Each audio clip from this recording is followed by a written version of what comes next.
This is the Affordable Housing Committee meeting of Wednesday, January 8th, 2025. We're meeting in the Old Town Hall Conference Room in the second floor, as well as via Zoom. I'm sorry, I was muted when I said, yes, I can hear you. Oh, excellent. Thank you, Steve. And we are being recorded. Following online. Without further ado, I'll turn things back over to you, Mr. Chair. Great, thank you, Mark. So we have in the conference room, we have Mark, Bob Elwinger, Janice Bouillabasis, Brian Vahey, Herb Blomkuhler, esteemed recording secretary Gretchen Gertner, and on Zoom we have Jackie Page and we have Steve Grathwohl. Welcome, everyone. So first item of business would be the minutes, and this is the minutes of our special meeting of December 18th. It was very special. Is there a recommendation for approval? Sure. Bob recommends approval. I'll second. Brian seconds. All in favor? Aye. Here's the unanimous. Next item we have is, and I think we just go in order, Mark, unless you have any thoughts to the contrary. Yep. So next item we have is the proposed mixed-use development at 441 Post Road. So this is the proposed hotel and residential complex at the Circle. Yeah. And this is the development. I missed, yeah, I couldn't see it on Zoom. Oh, you got it, bring it up. I have some of it. Yeah, so if I can do this. And this is the development that we had presentations from Mr. Gormley and also Mr. Fallon at the December meeting. And it will be the subject of a public hearing coming up on. Oh, wait a minute, we don't have a public hearing to do for that. It's not scheduled yet, no. No, not scheduled. Most likely be February at the earliest. Right. What are coming up, June 14th is 467 Tungus Hill, 80 Soundview, and then on June 28th, we have a continuation of 2179 Post Road. That's Mark Andres development. Okay. It'll be a while before 441 gets up. But I guess what we had under consideration was whether the committee would like to take a position on the proposal. And while we got the presentation last time, it was helpful when Mark sent us the more detailed documents along for us to have a chance to look at before the meeting. Yeah, there's a preferred development plan, which is the one that was presented to you at the last meeting, which is a mixed-use development, which includes a 110 room hotel, as well as 245 residential units. It's evocative of this New England Inn type style. So larger development, obviously, about $100 million investment on a little over 6 acre site.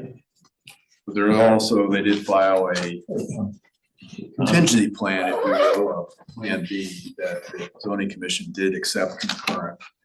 They'll do the public hearing concurrently. So there is a companion 830G set aside application for 405 residential units and no hotel. So this is exclusively residential. 445. Right. So they're taking out the hotel and substituting basically additional residential to comply with 830G. And the only reason they did that was to protect their interests with the pending moratorium. But their much preferred development plan is the one that's before you. It does require, it is in a design residence district, but does require some text amendment changes to our regs. And that's part of their application. So it's fully within the discretion of the zoning commission to determine whether those proposed changes are appropriate, and then to approve the site plan with that if they so choose. It's generating a lot of interest. There's obviously some folks that are very much opposed to the size and scope and scale of the project. And conversely, we've also heard from, it's not in the papers, but there's been a number of support letters that have come in where they individuals have indicated that they like what's being proposed and think it's a good fit for this section of town. But you know, I think I had invited Mr. Gormley and his attorney to attend your meeting to share with you all his development plans for the site. Obviously, he would welcome your support if you think that's appropriate. And I guess what we wanted to do is just get people's reactions or thoughts, observations in response to the presentation that we had. I think that's a good starting point, right? So as submitted, it's not an 8-30G. It is not. Yeah. So it could be more easily denied by the commission. Correct, which is why they filed. Hence the backup plan. plan. Right. Mark Andre has done the same thing for Right. 2179. Yeah. Post Road. It looks like I guess they have to amend the DRD regs in section 10 so that I think that only this property would qualify. I guess, is that unusual to modify a reg for a specific development?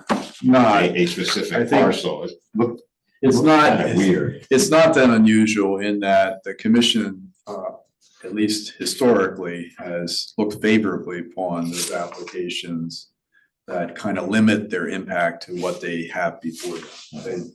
They're oftentimes, and I think we've encountered this in our conversations with them as it relates to most recently the bonus lot unit, where we're trying to define the number of parcels that this proposed amendment could potentially apply, and sometimes that's difficult. So I think there's always some incentive on the applicant's part to define that quite narrowly, to give the commission some comfort that there are not a lot of unintended consequences. If they like this particular plan and application to this site, they may not want that same thing applied elsewhere. Or at least they want to understand what those ramifications are, which is not all that surprising, I suppose. So there's generally been a default to try to limit the scope of these proposed changes to a very small subset of parcels. I guess what we're seeing is, in a couple of applications where the applicant and developer are rewriting. Well, I mean, the that's zoning regs, not the commission or. well, I not the think staff. we've covered this before where you know, we're certainly advocates of proper planning and the need to update our master plan. We've talked about this at length. It came up at the Board of Finance meeting that I attended last night. You know, I think the master plan serves as a guide for what kind of development we want, where we want it, and what type. And in the absence of appropriate planning and that guiding document, people are kind of left to divine the intentions of the commission. Now, I think what they've tried to do is look to what is before the commission in a draft POCD and say, this is consistent with the direction in which the commission is going. So we feel comfortable doing that. We're just, maybe because we need to move more quickly than the Planning and Zoning Commission does, we're prepared to move it ourselves. And we've gotten the same advice, you know, with respect to some of the changes we've sought as it relates to affordable housing.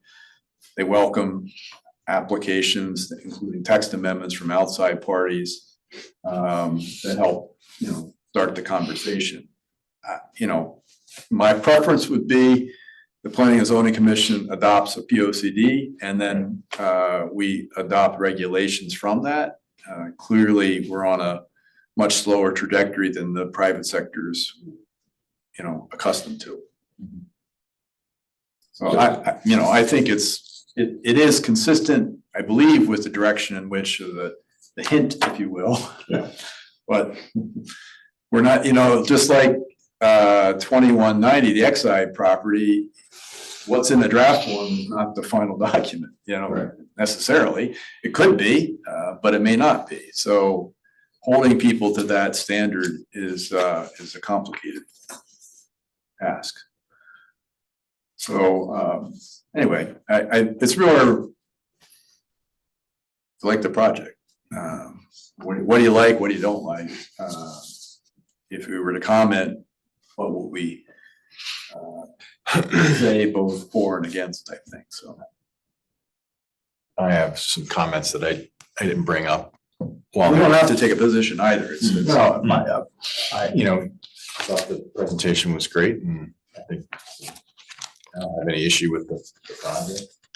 I just had a slight qualm with the presentation when we asked about, you know, what the numbers look like with different types of a mix. It was like, oh, it wouldn't pencil out. But then when he was asked what the rent estimates were gonna be for the different units, he gave like a broad range, and I'm like, no, you know exactly.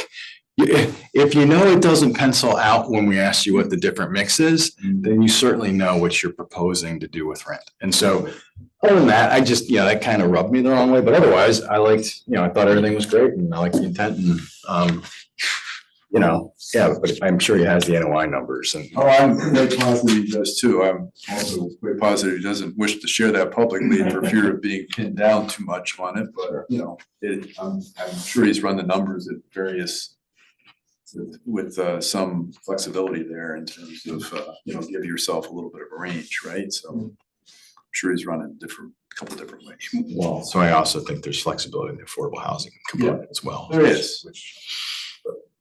Well, I mean, that could be a comment, because he's picked 12%. Which is good. I thought that was on. I'm great. Piece, which mirrors what was approved for 81 Black Rock Turnpike, a very similar size scale project. Very transit oriented around the train station, but there was a lot of conversation even with that presentation with the commission as to whether or not the applicant could do more, to do better than 12%. And Mark, to his credit, has proposed 20%. So it's clearly there are people that are capable of maybe pushing the needle. Yeah, the regs are the regs. I mean, if everything else passes, then they don't have to do. I mean, we have in the past with comments generally supportive of an application also indicated, it would be nice if instead of 12% it was 15%, or there was an opportunity perhaps to provide deeper targeting of lower than 12, especially where it's located.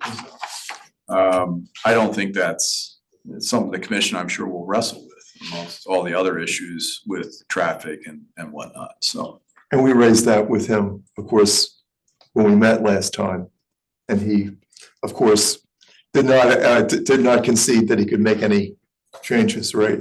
In the so I just probably take him as face value. I mean, he led his remarks with, I'm a big proponent of affordable housing, and I got all that.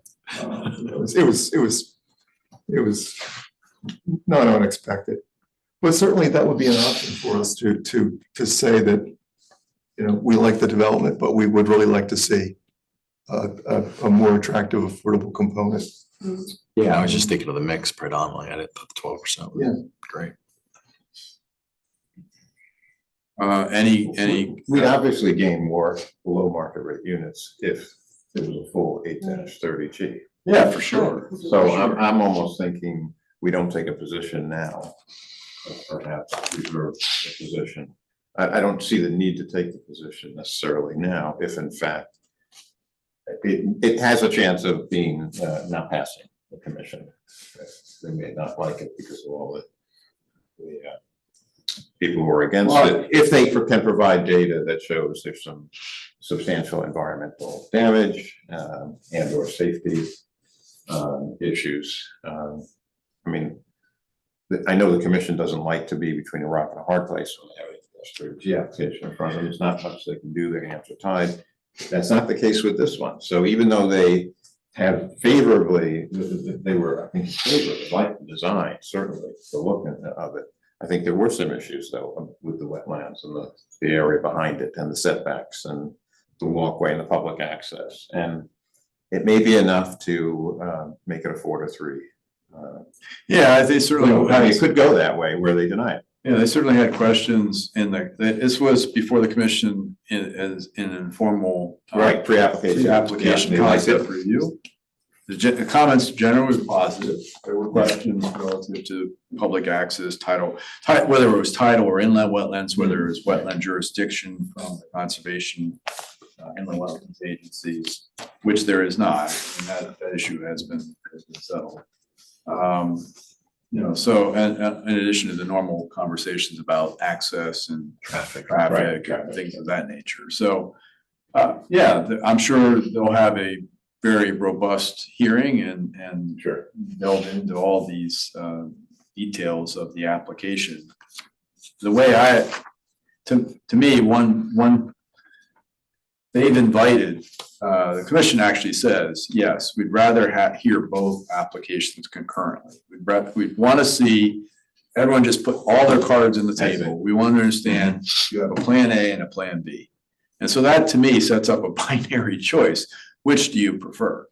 Plan A or plan B? In my view, given its location along a commercial corridor, it's much, and the fact that we have limited hotel space. Yeah. To me, it's much preferred to have a hotel or a commercial component on the post road, not something exclusively residential. Despite the fact that something exclusively residential would by default have to have more affordable units than what is being proposed here. I just think it's better to have this mixed use type project in this location. Yeah. Especially with that, Yeah. that design, I mean. So that could be our position. Yeah, Is there much demand for hotel space in Fairfield? hotels. Yeah. Well, that's what, the folks who operate them will say, yes, when we're busy, we're extremely busy. When we're not, we're extremely slow. Yeah. So we'd like to see if we can balance it out a little bit. I think our hotel market, if you ask users, universities in particular, Mhm. they say this is an underserved market. Yeah. And they need more hotels, not less. And I think part of it too is the type of hotel. And that came up in a conversation we had at Economic Development, because we have independent hotels. We have a Best Western, which is the only flag hotel in town. Everything else is an independent. And some are quite expensive, like the Delamar is a pricey boutique experience. Not everyone can afford a $400 or $500 a night hotel stay. So I think what there seems to be demand or interest for is something like a mainstream flag hotel, like a Hilton or a Marriott, or one of those flags underneath that overall brand. And it is possible, this came up with this particular, because now a lot of the Hiltons and Ramadas and Marriotts, they've created a bunch of tiers. Yeah. Yep. Where they're trying to create a look of something that is an independent boutique type experience, but it's still part of their umbrella. So I think that's the desire. I don't know if, that will actually happen, but that would be the. And they'll also be in a position for that to be an event space. That could That's true. then, attract hotel users. Yeah. How much event space, I don't know, but yeah. I'm sorry. Have they said if it was to become a hotel, which brand, or we're not they there have yet, not. right? No, they have not disclosed that. I think they're probably in conversations with multiple. He did indicate that they've reached out to a number of. Are you definitely gonna flag it? Talk about that, yeah. They're definitely. Yeah, I mean, well, because they don't, right now they're operating, aren't these the guys who currently have the existing property and they're running right they're now? running as an independent, but they recognize that there are advantages, to being affiliated, so we'll see. Yeah, some, within the franchise fee. Yeah. It was interesting, none of the schools What's that? Schools could also build their own hotel. Well, I mean, I know many that have. I have pointed that out. I mean, we've had conversations with several hotel operators. One way to demonstrate, there's a couple of different ways that the universities can help solve this problem. One is to provide the land itself, as the town could provide the land itself on a fairly cheap ground lease that would allow for a hotel operator to come in and feel confident that the market's there to support it. That would help resolve some of those concerns. The other would be, you can you can reserve a certain block of rooms, guarantee a certain minimum. So, our conversations with folks developing, what we're calling it now, but crossings at Fairfield Black Rock, I suppose, where there's a hotel as part of the overall development mix was, if the universities could guarantee a certain block of rooms for the entire year, that it goes a long way to, alleviating some of those concerns. And then you'd have that available for your VIPs or visitors or whoever you need to come in. That happens in other communities as well. So I don't think that's a weird thing at all. No, and also when he was talking about the hotel ebbs and flows, I was thinking extended stay type stuff too, because that's Most of them are going into that anyway, or at least having the option. especially with all the remote work stuff. So it's Right. Well, and too, Kevin Lesko mentioned that the funeral homes are short of rooms when people come in from out of town. Yeah, there's a lot. I mean, we hear it regularly that there isn't enough hotel capacity, and people then have to go to, like, the Trumbull Marriott is not a great hotel anymore. Or, further afield. And so it just boggles the mind a little bit that with two universities that we can't support more hotel beds than we currently have. Yeah. The Best Western, for what it's worth, would like to expand. It doesn't have room. He's looking to expand. So clearly he sees an opportunity, business opportunity there. He just doesn't have, he's landlocked. So I don't know how he would resolve that. What is the other hotel, the one by the Metros? It's undeterminate. I think these guys would likely beat them in. Yeah. They have to, that project would need to come back before, or they would like to come back before the Planning and Zoning Commission for revisions to their site plan. And, staff have suggested that it would be best, rather than seek like the 15th iteration of master plan revisions, to at least have something fully built, that we have some demonstration of good faith here. So I think they're waiting to come back once they finish building number 4, Rather which is see one a under hotel. construction. Which, it's taken a while, but we're getting there. Jackie or Steve, did you want to weigh in on this?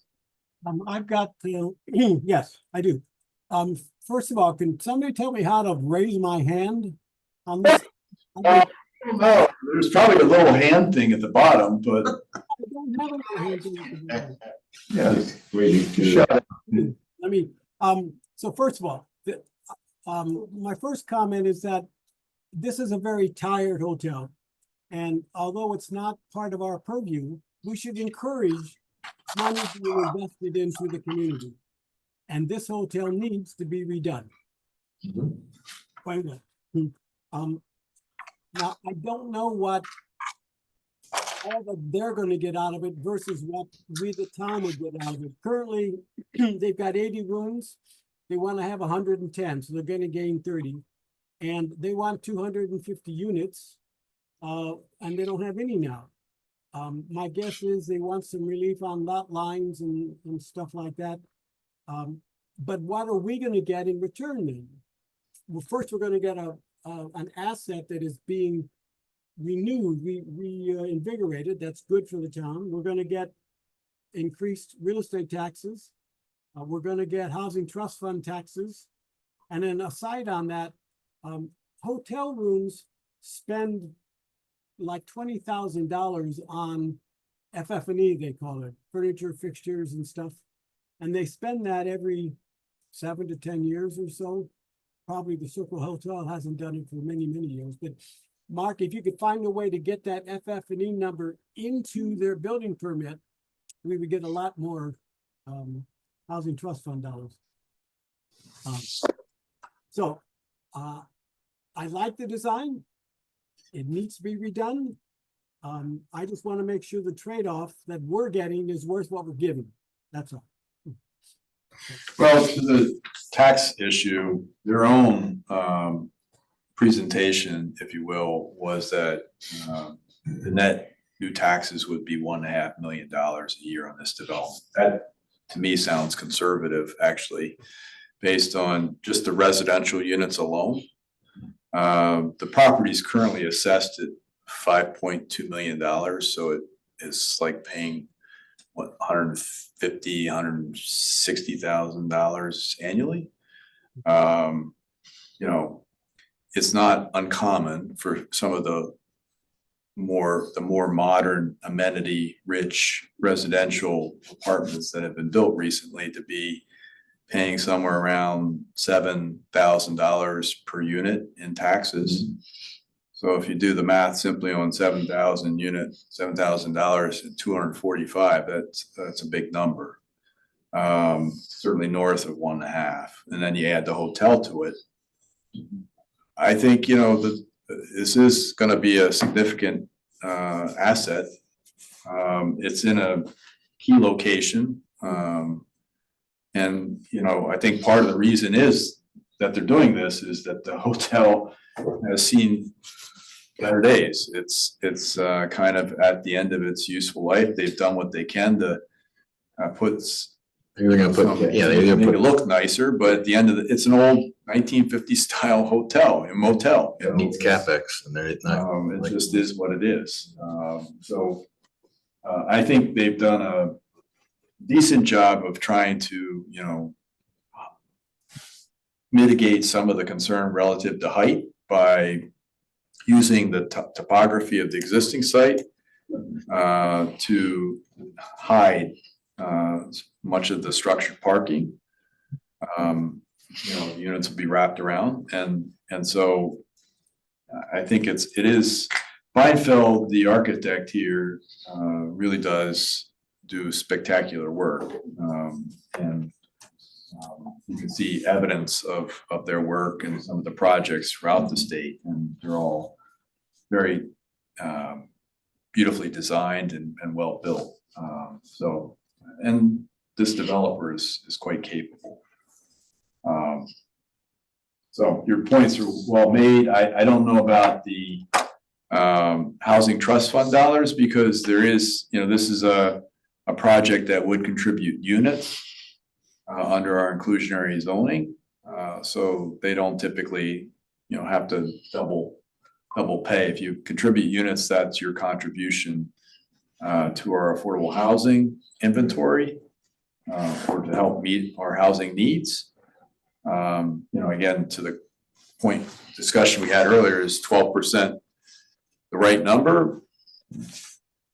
Certainly this body has, you know, not been shy about pushing the needle on other projects where you think it's appropriate to maybe suggest that the commission weigh that heavily and consider whether it's, you know, higher percentage, or, you know, I know one of the other conversations we had was the term of the restriction period.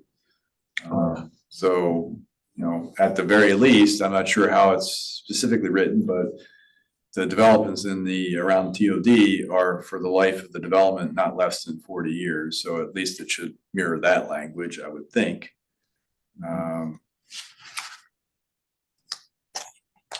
So. Mark, just one other thing, He's raised her hand. Sorry, I have my back to you. Oh, how cute. Jackie, go ahead. Sure, I love it. I love the mixed use of it. I love how it looks. I really, really wish we could get more affordable housing out of it.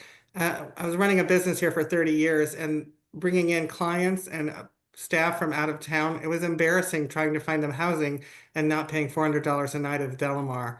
So it would really, for small businesses, I think it would provide some services too. But yeah, I think that 12% affordable housing, it almost makes me want to have them do an 830G just to get more of the affordable housing units out of it.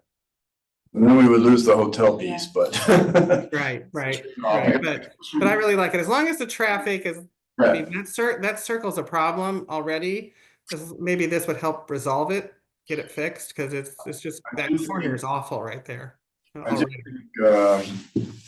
that Should we just comment? generally when there's larger developments like this, not only does it need to go before the State Traffic Commission for a permit or approval, but it tends to hasten or expedite state investments in road infrastructure to support these things. So I do think that it might have the benefit of also expediting the state's review and commitment of funds and other resources to make the roadway improvements to that area that have been in the planning stages for a while, so. And I sort of got the sense from what Brian said too, I think from when he made his presentation, it was almost like he wasn't expecting us to say, oh, we love it, it's perfect just as is. Like, it seems to me like he was expecting some negotiation. I don't know if he'd do it on the percent of affordable housing, and I don't know if we could make that happen, but that would be the only thing I would have on my wish list for it. Okay. Well, Steve has figured out how to raise his. Do that. Okay, Steve. On the bottom. It is? Go ahead, Steve. That's the minutes that I was able to figure that out. I just wanted to add two things. One is that Sacred Heart University does offer a degree in hospitality management. Yep. I don't know how they do that without having a hotel. Where they're attaching their students to, but this would be a good opportunity. Although I think that we can do better in negotiating, if you push me into a corner, if I had to take it the way it is, I would take it the way it is. I think it's a good investment for the town. And both a new asset or a newly renovated asset, it'll stand out in a positive way, not the current, in my mind, negative way that the hotel stands out. So I'm in favor. Certainly in the past, when you have also blended those comments where you say, we're supporting this or supportive of this project, but we'd like to see if you can do a little better than 12%. So it's not, I don't know that that's a deal killer, at least to raise the issue. I think to Jackie's point, I would think that he would expect the Affordable Housing Committee to make a comment like that. So we could say something to the effect of, it's an attractive proposal. We have a strong preference for the mixed use option. We would love to see a deeper affordability component, either greater percentage or more, 60% affordable units. And we would also love to see consideration of extended deed restriction if possible. So we could make that kind of a proposal if that was agreeable to. I think we're headed to the extended deed restriction anyway, right? Yeah, that's our mantra. Right? That's where we're going, so. Yeah. Well, does somebody want to make a motion to that effect? And I can. I think Jackie might have Jackie has more comments, so Jackie. Jackie? You're muted. Pardon me? What, you want me to make the motion? Did you have more to add? Your hand looked like it was up. We didn't know if you were. No. Steve, any more from you? No, and I couldn't figure out how to raise my hand or lower it, but no. Well, you got it. What's the standard length of the deed? Is it 20 years? 30 years? It's typically 40 years. Yeah. That's such a long period of time that anything could happen in 40 years.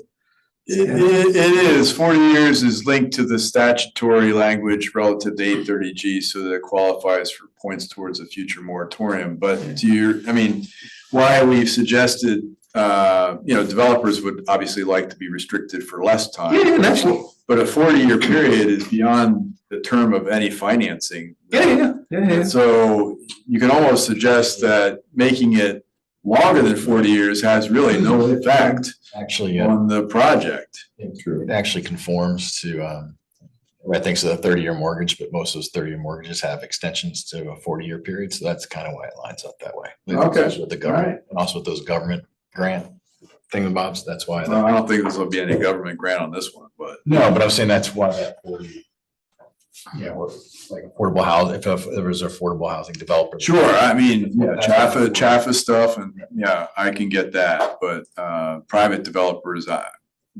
it's not often that half the time these guys are merchant builders. They want, not these guys necessarily, but other people in the business, they're building it and they're gonna sell it once it gets to full stabilization, and then sell it to a real estate investment trust and cash out. So, they're out of the picture. So, I guess to my point, 40 years means a lot more to us, I think, than to the developer. I mean, but longer would be more desirable, because 40 years is a long period of time, but at some point they do come due, and then they revert back to market rate units. Especially in a We lose the affordable units, so. When you see apartment units, like for example, in Bridgeport, like stuff is wrong. You'd be like, oh, 4 years. I'm like, no, it comes up pretty quick. I mean, It does. even LIHTC expiration comes up sooner than you would think. Because they're looking to extend LIHTC. So instead of the 15, you're like pushing it all out, same reason. So what would you like to do? Would you like to authorize the chair to submit a letter in support of the project with the comments noted? Yes. Yeah, I basically had them, yeah. Yeah. I can draft a letter and, we'll Yeah. circulate, but if that's the general, if somebody want to make a motion to I'll that make effect? that motion. I'll second it. Everyone in favor? Any concern about that? I'm in favor. Okay, hearing none. Great. Thank you, everyone. We'll dispense with that, come up with, I think we all agree, a reasonable. Yeah. Okay, so next item we have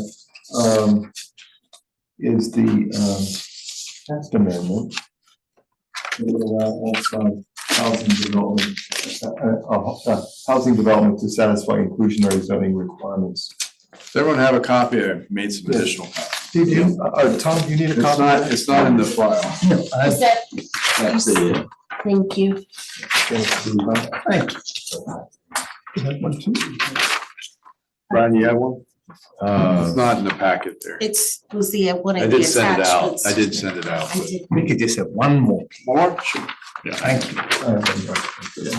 Sorry, you guys, I could probably call it up. yeah, I think I read. Yeah. But You probably have. but you would send it out in one of your. It was attached. I think, Yeah, it was was it yesterday or? Yeah, the packet. Yeah, Yeah, yes, it is. So again, I don't know if you have to wordsmith this, because I do think the commission will probably, if they are supportive of the concept, will probably edit it somewhat. It's not how I would have written it, but I guess the threshold question for me is, do you like the concept that's being proposed here? We did, I think we generally have responded favorably. Chris has been, Attorney Russo has been here a couple times. My sense was that folks here thought it would be beneficial to have an additional tool in the toolkit that would be used sparingly in limited circumstances, but really there was some upside in the sense that you might have the ability to have deed restricted units on the books sooner. And perhaps more of them that would be, or at least ones that would count more in the grand scheme of things. So I think all those would have to be weighed. But I wanted to make sure I was reading the room correctly.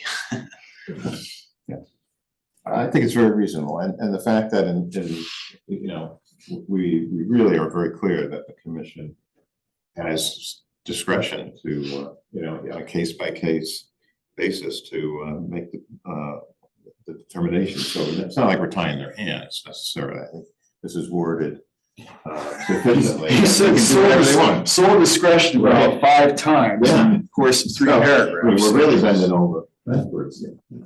But that's fine. I mean, the developer was okay with it, right? Well, that's just the developers, the proposal, what they're clearly looking to do and apply this for 250 Pequot, which, you know, is a development, ownership development in the heart of Southport Village. Was approved for 18 units and so they have an obligation to provide 2 of those as affordable ownership units if they choose to go forward with this condominium. And then the question is, you know, they proposed, I see Steve and Jack. So the question is, you know, do they, Here, we'll share. they're proposing an alternative. Right. So, Yeah. Who would like to go first? Steve? I see you're on the left, so we're. Doctor should go first, since I went first last time. What was that? The only thing that confused me about his presentation the second time was he sort of acted like they could go buy a couple houses that were already available and sort of fix them up and turn them into affordable housing when they probably were already affordable housing. So it didn't seem like a net increase of affordable housing with that. I mean, I don't know if he. Well, then, in order for me to be interested, they would have to be newly deed restricted. So the fact that they would be deed restricted and the deed provided to the town or some other entity would be of great interest and value to the town. If the town had ownership with the deed and they were deed restricted as affordable housing or some other like-minded entity, then they would be deed restricted in perpetuity. Even though they weren't new affordable housing, just. It wouldn't have to be new. He could buy an existing, and we've been looking to buy, as we've talked about before, there's an existing 4-family rental unit in Southport that we've been looking to purchase for a while. It's not technically deed restricted, but it would be nice to preserve it as affordable housing and deed restricted as such. Could this enable a developer to fulfill his or her obligation on the cheap? Well, I think that's the question. That's before if you give the discretion to the commission, the Yeah. commission would then have to decide whether they're getting full value for it. Exactly. And you know, how do they determine value? So, you know, you and I might have a different definition of that, so. No, I think that's I mean, you got almost, so it's funny, in a way, I think this board may have more faith in the Planning and Zoning Commission than the Planning and Zoning Commission may in themselves, in terms of whether they can exercise that discretion judiciously. So it is, it's kind of like you have to trust them to get that. But, you know, this is not going to be something that would happen behind closed doors either. They would have to have that in public session. So there'd be an opportunity for others to comment on whether or not the trade was a fair one. I think that would be the only way that they would hold them accountable, right? Sure. Is that your hand from before? Steve? Yeah, yep.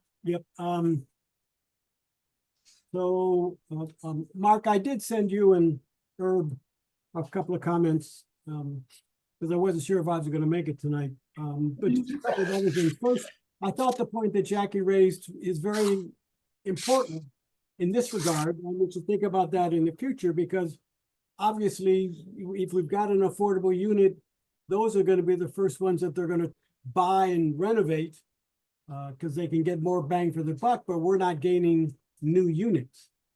So we should keep that in mind. But in the first paragraph, there wasn't any comment that the new units should be of similar or greater quality than on-site units. So we have to make sure the quality is the same. The second paragraph talked about conveying the development to the town of Fairfield or to the housing authority. And it seems to say for the administration of the units, but I'm hoping that they mean that for no fee, they would convey the units and they would be owned by the town. Agreed. Yep.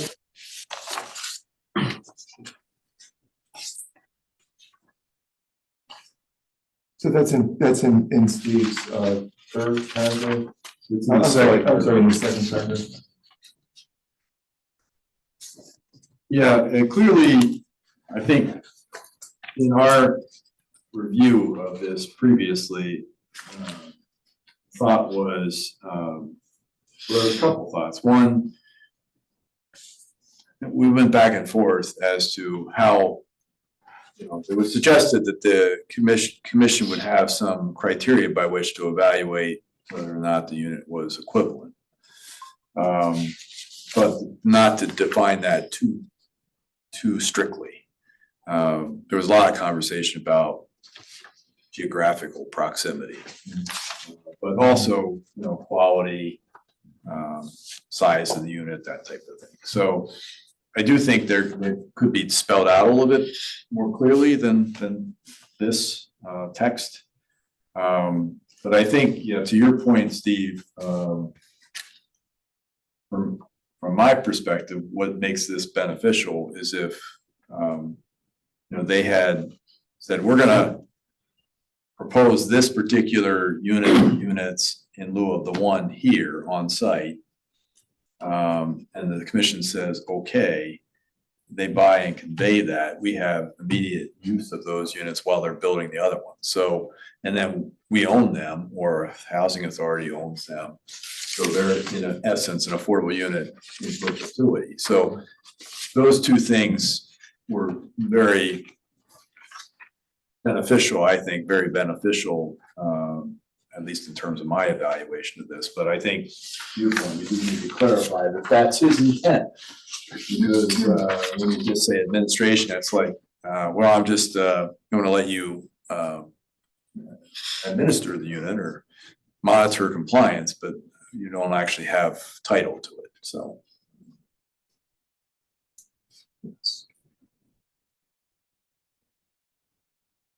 And we probably want to add in there beyond the Fairfield Housing Authority or third party entity designated by the.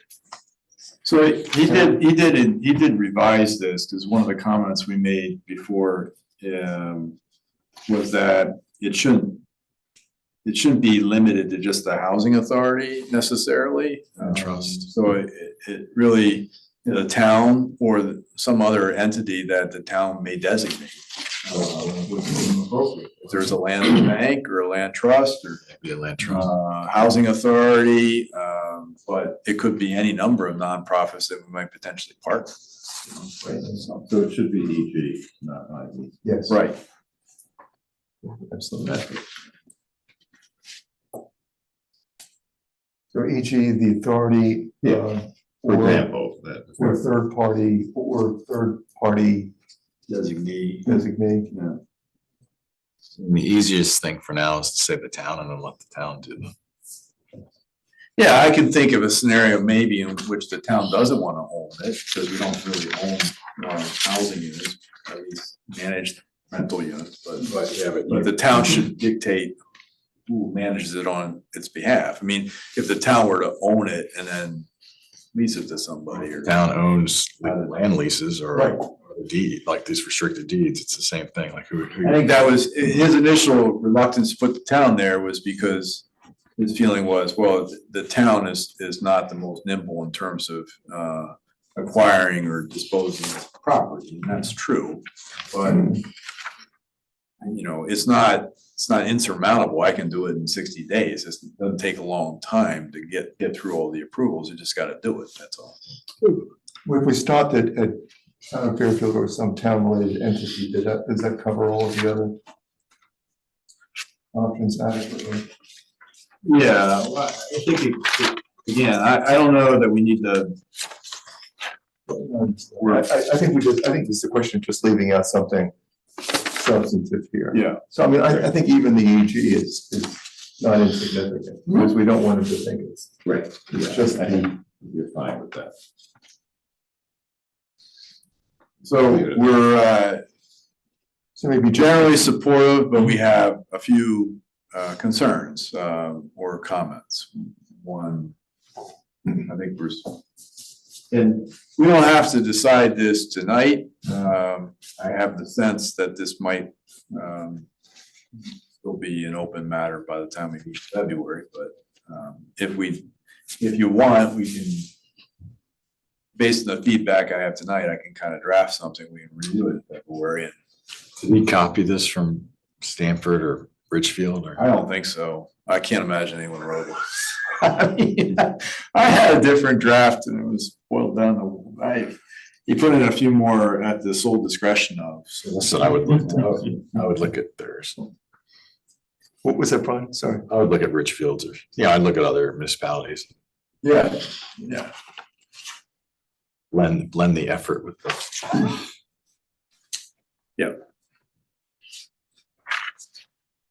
Any other thoughts? So we're draft something for this February meeting, is that? I guess, yeah. Keep that clamoring. Well, I don't sense that the way that things are shaking out, I don't think that it's gonna be on the commission's calendar before their meeting late in February, I don't think. Are they busy right now? It's funny.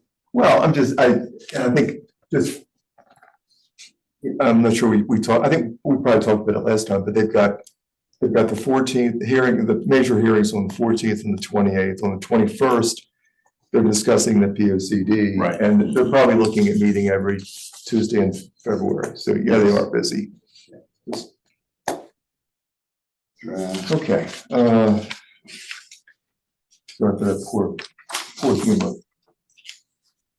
So then the next item we have is the annual report.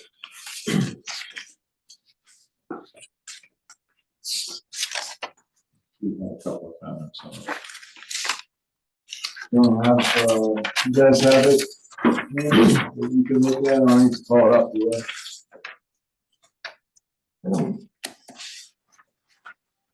If you could put up easily, it probably wouldn't be a bad idea. Let me see if I can do this.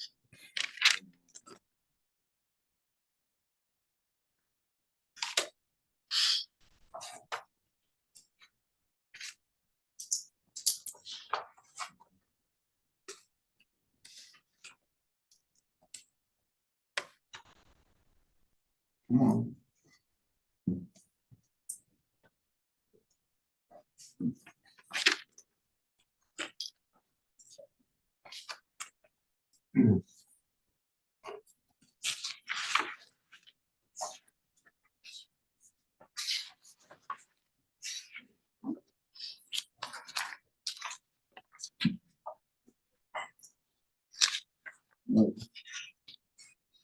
That would be good if everyone has a phone with them. How do you get it before everybody? And that's Steve's comments. Steve's comments. Oh. Yeah. Okay, I'm gonna forward this to, so Bob has, I'm gonna. Oh, he's on the phone. He He can tell us what they are. Tell us what they are. Well, we can, but I just thought it might be easier if everyone could see them. But I'm just gonna forward this to Janice, Okay, so just Jackie. this, as we discussed before, the format is essentially what we've been using for the past few years. It provides kind of a quick overview of our mission and purpose, a summary of some of the major objectives in the affordable housing plan, the most recent one, and some of the work that we've done this past year. It's really not an exhaustive list. It does provide statistical updates, some of the key figures. But we may want to consider, revising this over maybe next year. Because some of these benchmarks may not be as applicable anymore. As was pointed out, I don't think we have any, which is probably, might be instructive in itself. No residential sales under 300,000. Right. So 300,000 is maybe no longer an appropriate benchmark for us to use. Even if you were looking over time, you would probably adjust for inflation, right? Sure. So $300,000 house in 2000 is obviously much different today, just factoring in cost of living type adjustments. Make it, less than the median or less than the 25th percentile or something of this. Yeah, That well, automatically adjusts. yeah, so I think my suggestion is, since we're kind of mostly there, we might consider changing our format for next year, but this is at least has fidelity to what we've shared with the RTM in years past. It does provide an update on the moratorium and projects that were completed this year and those that are currently under construction, and then as required, an update on the status of the housing trust fund and any disbursements from that fund. So this covers the basics. Would be, actually, I was thinking about this as preparing for this meeting and thinking about what we might say to the RTM. And this is fine in terms of a written report. It covers all the bases. But I actually do think there's some really cool visuals that we can incorporate into a PowerPoint presentation at the appropriate time with the RTM. So whether that's January or February, I think I could quickly put that together, but certainly it'd be good to go through, it's an opportunity to educate the RTM in terms of the goals in our affordable housing plan, our focus on missing middle housing, what that means, some of the work we've undertaken, where we are with regard to like Greenfield Street, the projects, 244 is nearing completion. Certainly the moratorium and the progress we've made over the past, 5-10 years and adding to our affordable housing inventory. These all are things that we consider visually, I think would be very helpful in driving home. Plus, the work that we've done with the workshops, the accessory dwelling units. So there's a lot of things I think that would lend themselves well to a more graphic, enriched presentation than something just, in writing like this. I agree. I mean, because we've looked at the town-owned properties, we've looked at parking considerations at some length. We've looked at a number of developments and made recommendations to planning and zoning. I mean, there are a lot of things that we've done that might come out. We just need to show a little bit of a, example of it. Yeah. Jackie had her hand up. Yeah, I was actually just gonna comment about Bob's parking reg recommendations. I thought that was something that we're leading with TPZ, right? I didn't know if you wanted to include that.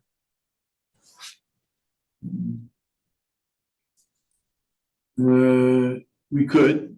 You could, but you don't want to Yeah, go third page, right? Yeah. No, I didn't want to go Nice on and third tight. page. Yeah, and I think and when we have the opportunity, we elaborate. And I think if we had the PowerPoint to accompany this, I think it would really be great. Yeah, I just didn't have Yeah. enough time to throw it together for Yeah. tonight, but I think with a couple more days, I'd be able to Yeah, I think it's fine. put that together.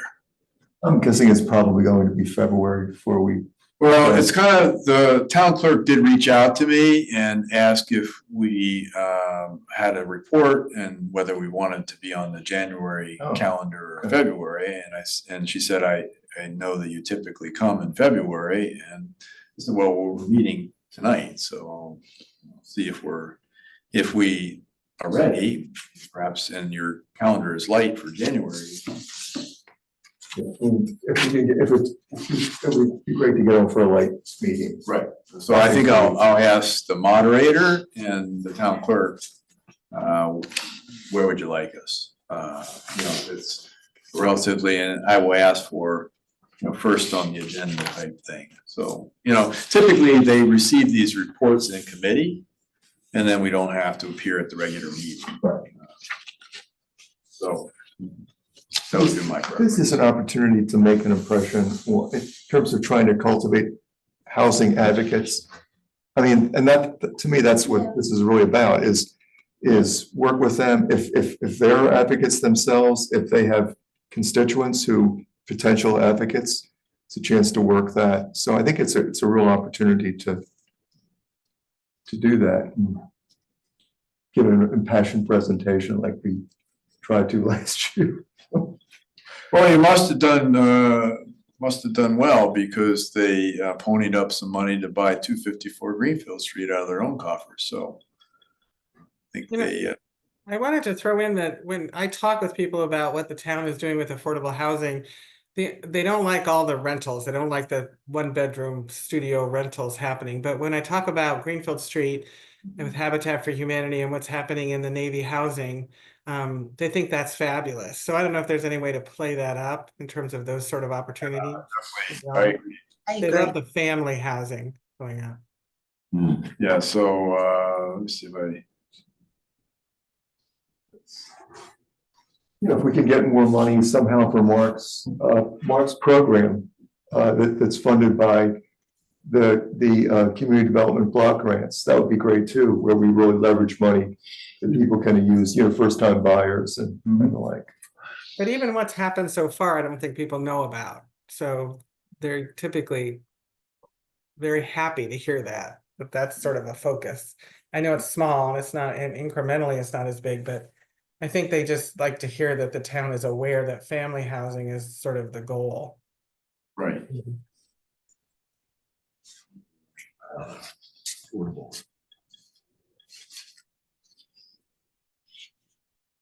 So let's see.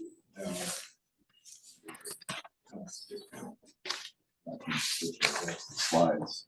Oh.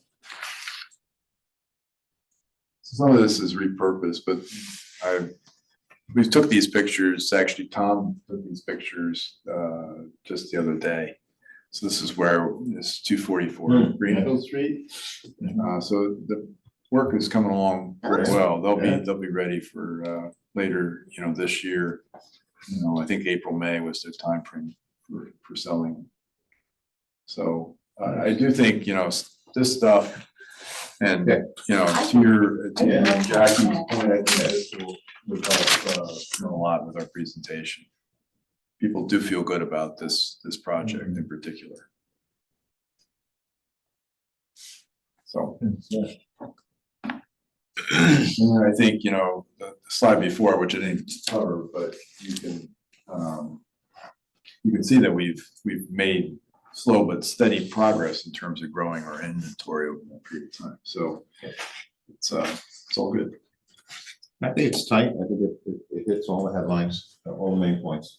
Okay, You can certainly elaborate when you're in various meetings with do we have your official go ahead to submit the report? Steve's got some bullets, and I think we could probably accommodate some of Steve's points Yeah. in the PowerPoint. And yeah, in the PowerPoint, Did you that's just forward the adding email? detail, I think. Or just on the document itself, I just have, I don't mind acronyms as long as they're always spelled out, and I don't do people to generally know what WHOIP is. What's that? Oh, yeah. Oh, the housing. Oh, I'm just thinking if I'm on our whatever, yeah, everything else, that's a good point. you spelled it out. Yeah. And that one, I was Oh, thank you. Giant coat. Yep, I can do that. We'll find I get something. called on it all the time. No, that's a good observation. Thank you.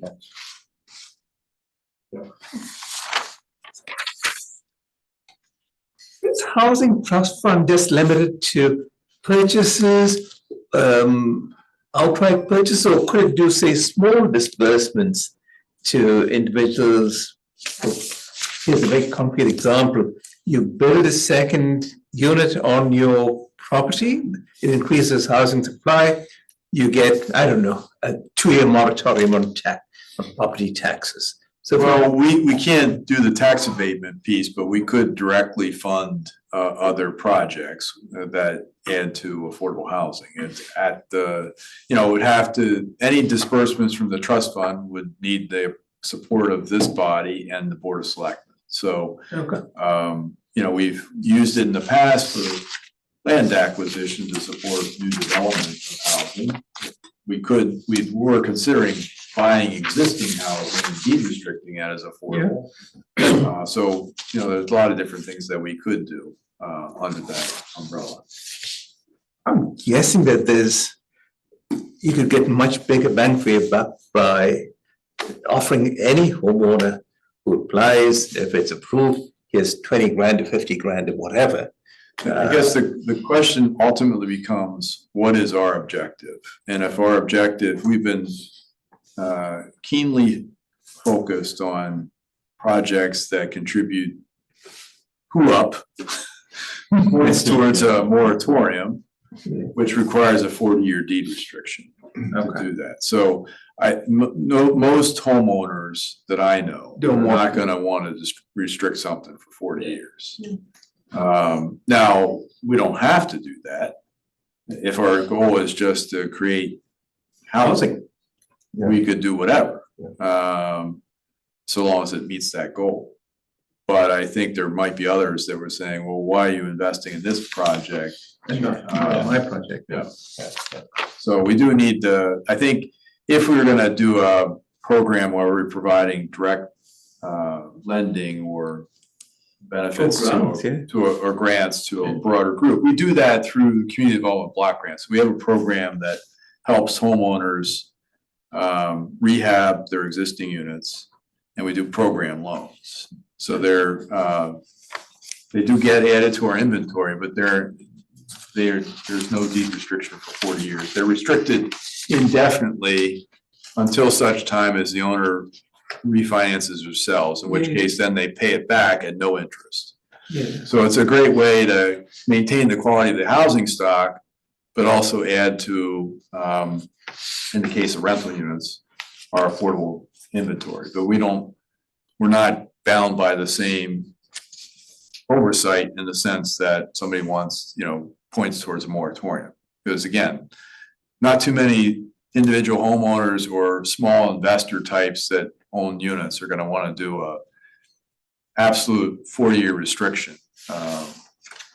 So Without a restriction, it increases housing supply.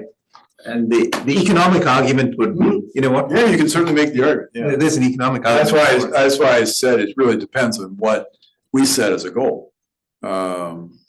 This group, and obviously if it requires the board to approve it, then, to me, it goes back to some conversation we had before in the Housing Trust Fund. I think this is good that we have a broader conversation, because at some point it may not be, we may not be able to find opportunities to purchase property to create affordable housing. We may have to do something else. You did then by increasing supply. And so you're I trying think- in the same direction. I think we need to talk about what our objectives are and then develop a program based on that, and then publicize it after we get the support of the Board of Selectmen. Because you don't want to come in with, Joe Smith would like to do a roof replacement or something, and then you go to the Affordable Housing Unit of Board of Selectmen. You want a program that's they've approved. They said, here's $100,000 for it. Take 5 applications at $20,000 each, and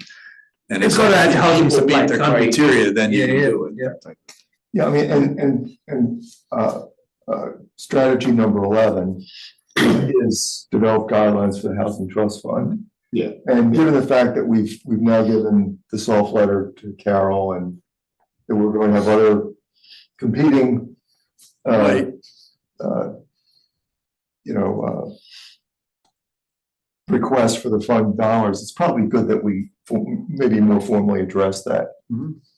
sometime in the relatively near future to give us more confidence in terms of the And that's prioritization. why I think that program that the Fairfield County Center for Housing Opportunity had on housing trust funds was helpful, because you got a sense of how other communities are using trust funds to create housing opportunities in their community. So, yeah, and you may know, look further afield, like places in Massachusetts or other places have more robust and well-developed housing trust funds, so we might be able to tap into their expertise too. The only other point, on the top of page 2, you have dwelling units per census, 21,982. Yeah. But it doesn't flip to the chart on the page before. Housing units is 21,648 in 2010, and 5 projected for estimated for 2024. So Yeah, so, it doesn't flip to the table. yeah, well, the 21,982 is as of the 2020. So should that be then the same number in the table? And you know, Footnote number 1. honestly, I don't even need that in the table, because it just may complicate things further. I mean, Yeah. to Brian's point, it's almost like you just say points required, projected points and That's true. surplus deficit. You don't even have to. You don't even have to have. Just housing unit equivalency points, or you know, people get the. Yeah, that works simplifying. Yeah. Just like points. Points needed. Yeah. Points earned. How does a point get defined? Are there points for this and points for that? Yeah, so there's a formula, so ownership units count less than rental units, and those that are deeply affordable at 40 or 60% count more than those at 80%, so. You know, the state does have its priorities and make those known through their point system. Anything else from Steve or Jackie with those comments? There's just a few other points. You know, we can see if we can work them in within I think they within could the be, constraint you I have. think it'd be a part of the PowerPoint. The PowerPoint is probably an easier way to. This is more high Yeah. level. Yeah. Okay.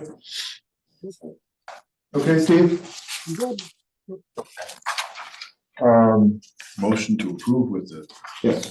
corrections noted. Yeah, I make a motion to approve with the corrections noted. right. Is there a second? A second. Thank you. Okay, so, I think we can then move to the old business item. We don't necessarily need to talk about this today, but I think it would be good, maybe the next meeting to review where we are with the strategies. The 11 strategies and, you know, says where we want our emphasis to be in the coming year. 2 years in, yeah. And I don't think we probably need to talk about the, well, I guess we are going to talk about the, What are we talking about? the technical assistance thing. It's listed there, so we can talk about that if we have to. Oh, I just can't, that's old business, so I just put them on. That hasn't changed. Okay. You said that, yeah. Okay, check. Steve is, it's in the annual report, but, I know Steve's waiting for me to read what the balance of the housing. 935,817 So have there been major changes over the last 3 weeks? So the balance, you know, as of 12/31 was 1,042,565. We had reserved $15,000 for Parkview Commons. So the available balance to commit is $1,027,565. I will note that I did provided you a copy of that letter to Carol. Meaning that we have $1 million in a trust fund, it's burning a hole in our pocket, and we'd be happy to look favorably upon her, an application for High Street, if that helps her out, but bear in mind that she would have to come back before this board and the Board of Selectmen to receive final approval. So there is that soft commitment hold of $500,000. So we don't look so bad to the RTM, I suppose, if that we've got $1 million, but $1 million really doesn't go very far these days, so it sounds like a lot of money. Certainly would if it was in my bank account. But it doesn't go very far in developing housing. So no. I don't know that we have to be that concerned, but we can certainly point out that we're considering providing funding to a development by the Fairfield Housing Corporation. So that's the Housing Trust Fund. The only new application that actually just came into planning and zoning is already on our list, but it has been slimmed down a little bit. Is 4480 Black Rock Turnpike. I think I had it listed in there on the last sheet that I provided at 150 units. Based on what they went to the Water Pollution Control Authority and got approval for. It's proposed at 96 units. Still a pretty good sized project. And that is, it's not a formal application yet. It's before code. So they're gonna meet with staff to receive their comments on their application before filing a formal application for planning and zoning, which is forthcoming, I'm sure. And 2179 will be heard a continued hearing later, I think later this month. Yeah, that's They're hoping, that's the 28th, they're hoping to finish 467 Tunxus on next Tuesday. And as you said, the Plan of Conservation Development is to be heard on the 21st. And I think some of us have some concerns about 467 Tunxus, Yeah. but Well, but the problem is that the hearing has been largely closed. And so we're probably not in a position to offer much in the way of material input at this point in time. yeah, the staff did review and comment on their affordability plan, but it was limited to that. And they since addressed it in their subsequent submittals. Parkview Commons. We are hoping that one of our holdover tenants will be relocating at the end of this month. We've made arrangements. This is why you've allocated $15,000 from the Housing Trust Fund to help with that relocation, covering security and rent elsewhere. And that the next step would be to, again, get before there's a development agreement in place between the town and Habitat of Humanity. But we need to translate that into a ground lease, similar to what we did with 244 Greenfield, and that has to be approved by Board of Selectmen, Planning and Zoning, and RTM. Pushing our attorneys to get going. I just covered 244 Greenfield Street. 245 is looking like it's gonna, or 254, I guess it's 254. Looking to close on the 17th of this month, next week. It has been vacated, and now we're looking at actually using the community development block grant funds to demolish. It's kind of a blight, so we'll take it down. 254 Greenfield Street, Greenfield Street. Greenfield, next to 244. next to 2. Yeah. Yeah.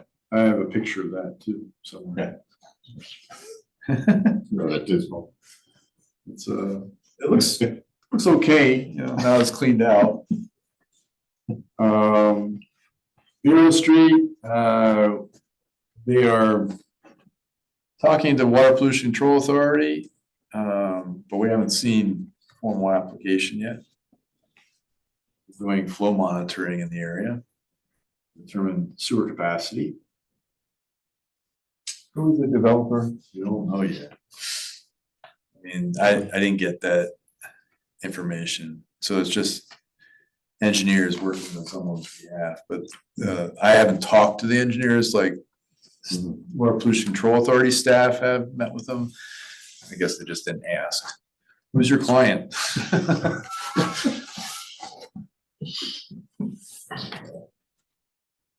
I mean, we're all waiting with bated breath. That can't be good. And I think, you know, we've covered the POCD. Anything else? No, I think we can probably hold in the technical assistance and give an update next month. Okay. At my board meeting there, if you got anything you want me to sneak in there, you know, give them a nudge. What's that? I have a board meeting on the 16th or 19th there, so with the Fairfield FCCHO. Oh, okay. No, I think, Yeah, which they should. Yeah. I get did it while I was on the board Yeah. until last meeting. yeah. Well, I thought they were much more responsive. Why do you think I was like encouraging us to apply for it? I was like, hey, I know about this. Well, I do want to tell you, I talked to Bob and Steve, and I want to consult with some of the others in terms of this plan to develop advocates. So I've got a grid I'm working on, Brian. I'm going to send you a draft of that, and to Jackie as well. To get your feedback. Just one thing I'll add, and this is just, we have a group, I think we've mentioned this before, within the Age-Friendly Fairfield project that's focused on housing. And one of the objectives there is also to develop housing advocates, or they would become housing advocates and to promote the need and options that exist within the town. So we're going to be meeting with realtors and to get their feedback in terms of what the needs are from their perspective. And there'll be meetings with other demographic groups. So seniors, families of seniors, renter population, to get as much feedback as we can to make sure there's really validation for this plan. It's not just something a small group is running off and doing. From my perspective, I think our perspective, better to take longer to do this and do it right than to just say grace over something that really doesn't represent the real thoughts of the population. So we'll keep everybody apprised of that, because I know that a number of you have an interest in that, and rightly so. So we'll keep everybody apprised of how that proceeds. Okay. Any other business for tonight? I know it's awfully early for us to be I know. adjourning. Well, it's cold outside. Everyone It's wants to go visit Jackie down in Florida. Jackie and Steve, anything else that you would like to bring up? Thank you. When are you back, Jackie? I'm good, thanks. Couple more weeks. Couple more weeks. Wow, Nice. It is nice. Good, Hopefully good. it'll warm up to the 70s, but I'll take 60s for now. And Steve, listen, take care of yourself. We know you're a bit under the weather, so yeah, feel better after the weather. Adjourn that? So moved. Okay. Thanks, everybody. Tom, thanks for joining us. Glad to see you back. Back, yeah. Just come whenever you can.